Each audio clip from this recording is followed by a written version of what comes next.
Hello guys, welcome to our YouTube channel, and today we are going to learn how to download and install Crunchyroll app. So let's get started.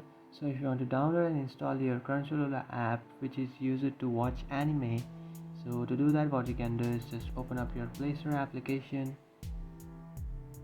After opening up your Play Store application, now in search bar you can just search for Crunchyroll. And by searching for that, here you can find this application. Now what you can do is just tap on install, and after tapping on install, your application starts to install.